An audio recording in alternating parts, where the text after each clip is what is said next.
Hello, everyone. The story of Dr. APJ, Abdul Kalam, is not just a tale of scientific achievement, it is a profound testament to the power of human resilience, humility, and an unbreakable spirit.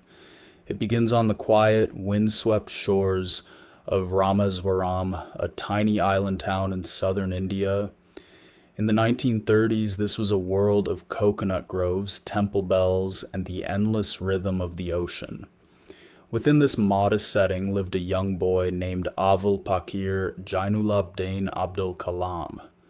His family was far from wealthy. His father, Jainulabdin, was a deeply spiritual man who built and operated wooden boats to ferry Hindu pilgrims across the waters, while his mother Ashyama was a gentle homemaker who anchored the household. When a local economic crisis struck the family, young Kalam did not sit idly by. At just 8 years old, he woke up at 4 o'clock every morning to study his lessons under the flickering glow of a kerosene lamp before rushing to the Rameswaram railway station. Because of wartime emergencies, the trains would no longer stop at the station, meaning the daily newspaper bundles were hurled out of the moving train onto the platform. Kalam's job was to chase down these flying bundles, sprint through the town, and deliver them to the citizens. Yet he was not just delivering the news, he was absorbing it. He would stare intensely at the photographs of aircraft and the vast open skies, cultivating a deep fascination with flight.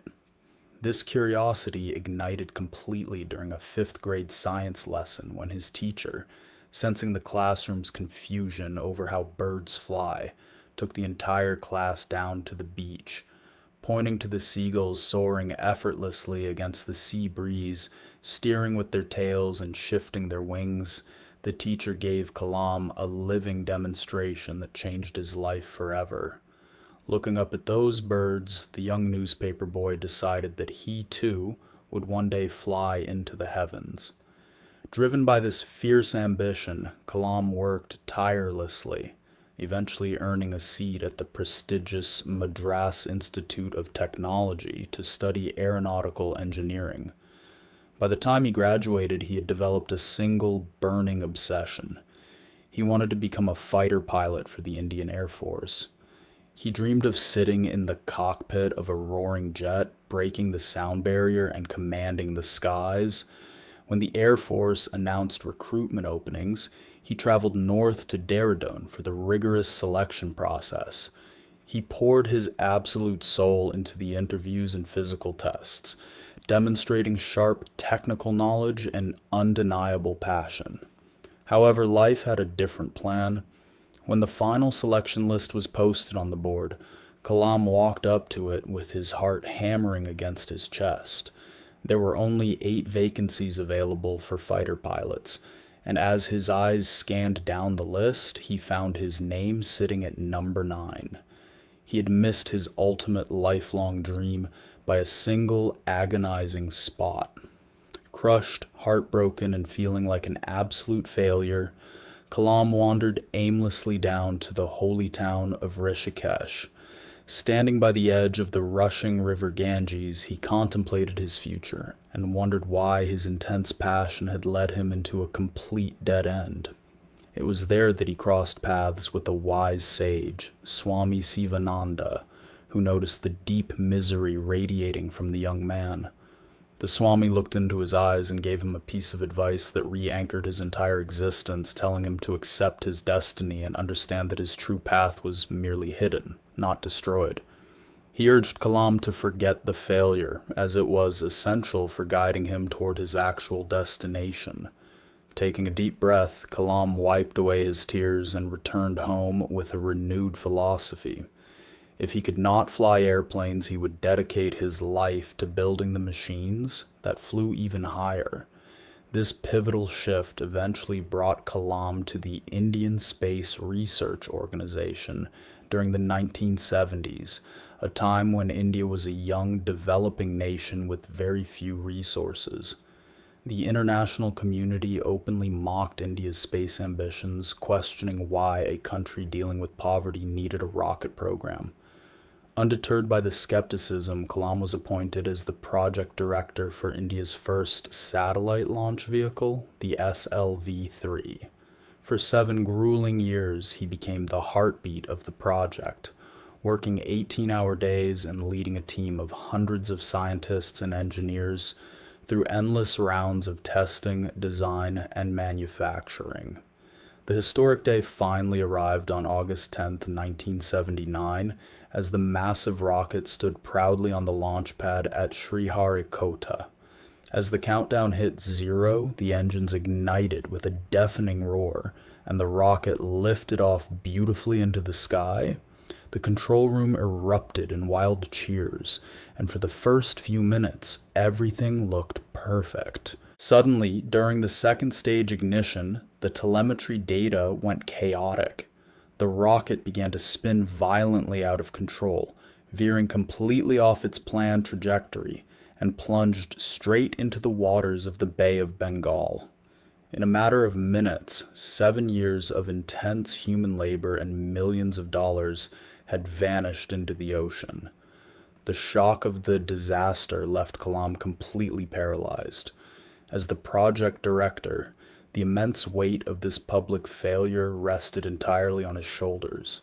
A massive press conference had already been scheduled, and hundreds of aggressive journalists from around the world were waiting outside, ready to tear the space program apart with brutal questions. As Kalam's legs shook with anxiety, the chairman of ISRO, Professor Satish Dhawan, did something extraordinary. He walked up, put a reassuring hand on Kalam's shoulder, and told him to stay back while he handled the media. Professor Dhawan walked into the hostile press room alone, took the microphone, and bravely defended the program. He did not point fingers at Kalam, nor did he blame the engineering team. Instead, he told the world that while they had suffered a failure, he had total faith in his team's capabilities and promised that they would return within a year to successfully launch the rocket. Watching from the back, Kalam received a masterclass in true leadership, realizing that a real leader takes the blame when things go wrong and gives away the credit when things go right. Infused with a profound sense of gratitude and determination, Kalam and his team went right back to work without a single day of rest. They spent the next 11 months meticulously analyzing every line of code, checking every valve, and inspecting every mechanical joint until they discovered a tiny fuel leak that had caused the drop in pressure. They corrected the flaw, re-engineered the systems, and on July 18, 1980, the SLV-3 stood on the launch pad once more. The countdown proceeded, the buttons were pressed, and the rocket blasted through the clouds with flawless precision.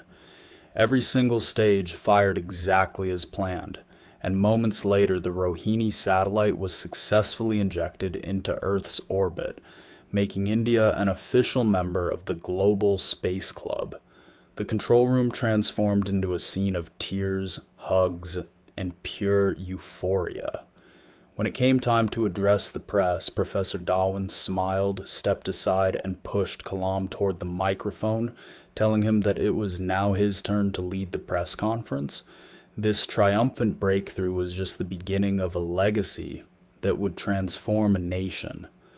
Dr. APJ Abdul Kalam went on to pioneer India's advanced missile defense systems, earning him the legendary title of the Missile Man of India. Decades later, in 2002, the humble boy who used to chase newspapers along a dusty railway platform was elected as the 11th President of India. Yet despite occupying the highest office in the land, he never changed who he was at his core. He lived in a simple room, owned only a few suits and books, and spent every spare moment traveling to schools and universities to speak directly with the youth. He firmly believed that the dreams of the younger generation were the most powerful energy source on Earth. Dr. Kalam's entire life stands as an eternal proof that your background, your financial status, and your initial failures do not define your destination. By embracing heartbreak as a teacher and meeting failure with relentless resilience, even the most humble dreamer can reach up and touch the stars.